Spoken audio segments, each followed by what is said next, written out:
Hello everyone. இது நான் குலதெய்வத்துக்கு போகிற அன்னைக்கு எடுத்த வீடியோ தான். ஆக்சுவலாக நாங்கள் குலதெய்வத்துக்கு போகிற பிளானே கிடையாது. சடனாக பிளான் பண்ணி தான் கிளம்புனோம். எங்கள் கூட யார் யார் வந்திருந்தாங்கன்னா, எங்கள் மாமாவும் எங்கள் மாமா பொண்ணும் வந்திருந்தாங்க. ஸோ அவங்களுக்கு லீவ் தானா, ஸோ அதனால் நாங்களும் ஜாயின் பண்ணிக்கிறோம் அப்படின்னு வந்திருந்தாங்க. 1 இயர்க்கு மேலே ஆச்சுங்க நாங்கள் குலதெய்வம் போய். ஸோ அதனால தான் இன்னைக்கு போகலாம் அப்படின்ட்டு போனோம். குலதெய்வம் போய் ரீச் ஆனது பார்த்தோம்னா, கோயில்லாம் தொறந்திருக்கு. பட் வந்து சன்னிதானம் வந்து பூட்டி வச்சுருந்தாங்க. கேட்டதுக்கு என்ன சொன்னாங்கன்னா, நார்மல் டேஸில் வந்து செவ்வாய், வெள்ளி தான் ஓப்பனில் இருக்குமாமா. மற்றபடி விசேஷ நாட்களில் தான் ஃபுல்லாக ஓப்பனில் வச்சுருப்போம் அப்படின்னு சொன்னாங்க. ஸோ என்ன பண்ணுறதுன்னு தெரியாமல் தவிச்சு போய் நின்னப்ப தான் என் வீட்டுக்கார பற்றி கேட்டுட்டு இருந்தாங்க. நீங்கள் எங்கேருந்து வரீங்க அப்படின்னு சொல்லிட்டு. அவரோட பூர்வீகத்தெல்லாம் சொன்னதும், அவங்களே வந்துட்டு சரி நான் ஓப்பன் பண்ணுறேன் அப்படின்னு சொல்லிட்டு ஓப்பன் பண்ணி பூஜையெல்லாம் பண்ணாங்க. ஐ எம் ரியலி ஸோ பிளெஸ்டுங்க. Happy I M.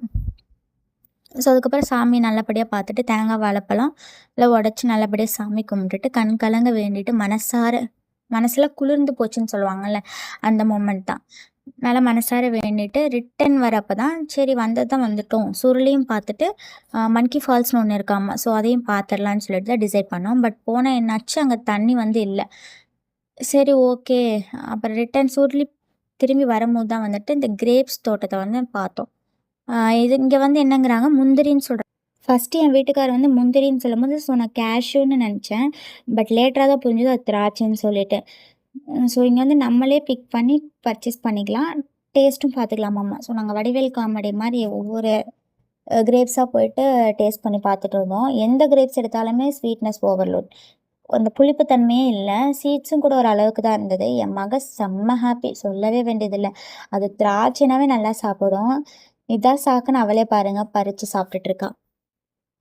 1 கேஜி வந்துட்டு 40 ருபீஸ் சொன்னாங்க. நாங்கள் ஆல்மோஸ்ட் 2 ஃபேமிலி சேர்ந்து ஒரு 20 கேஜிஸ் வாங்கியிருந்தோம்.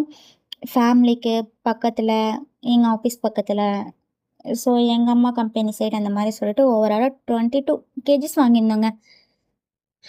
வாங்கிட்டு அந்த ட்ரே வந்துட்டு அதுக்கு தனியாக காசு போட்டாங்க.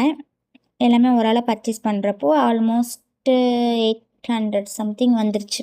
கரெக்டான அமௌண்ட் எனக்கு தெரியல. பறிச்சிட்ருக்க அப்படியே அந்த இடமே சில்னஸ் ஆகி மழை வேறு ஒரு பக்கம் வர ஆரம்பிச்சிருச்சு. என்ன மாதிரி கிளைமேட் தெரியுமாங்க. சத்தியமாக திருப்பூர் வர மனசே இல்லை எனக்கு. அங்கேயே நான் தங்கிடலாம் போல இருந்துச்சு. என்ன பண்ணுறது, வந்து தானே ஆகணும். தென் ரிட்டன் வரப்போ 2 பொருட்களும் நல்லா மழையில் படுத்து தூங்கிடுச்சுங்க. Okay, tata, see you soon.